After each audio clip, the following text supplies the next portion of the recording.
Naranasan nyo bang mag-update ng inyong GCash account na umabot ng 7 days hanggang 1 month ay hindi pa rin verified ang inyong account? Well, malalaman natin mamaya. Please keep on watching.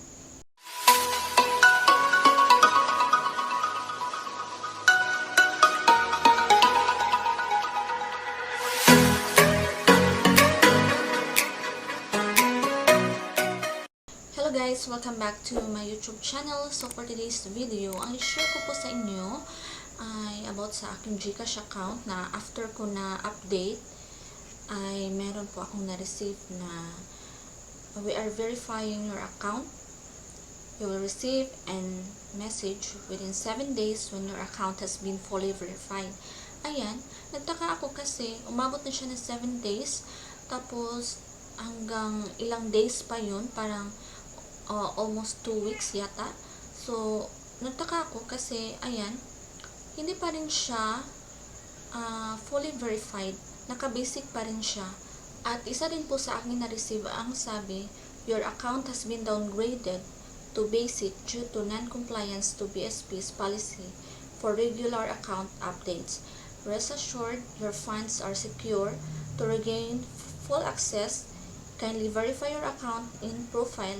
Verify now. You'll receive a message within 7 days when your account has been fully verified. Disregard this message if you have updated your information.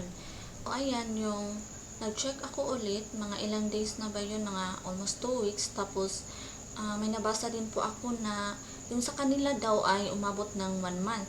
So, ang tagal, diba? So, ayan, magtaka na ka na talaga kung bakit hindi pa rin naka-verify yung ating GCash account. Still, naka-basic pa rin. So, ayun guys, na-figure out ko lang na hindi din pala updated ang aking GCash application.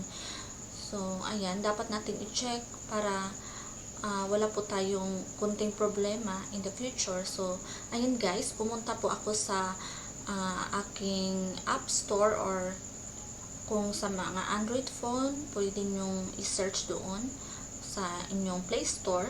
So, ayan, ito po yung nangyari. So, dapat ay i-click po natin yung update.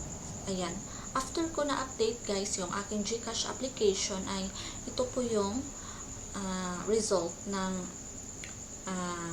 aking GCash account.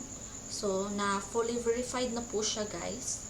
So, ito po yung result after ilang days na pag-update ko ng aking GCash application. So, sana ay may natutunan kayo sa video ito. Please like and subscribe my YouTube channel for more videos. Thank you so much guys inyong panunood. Bye-bye!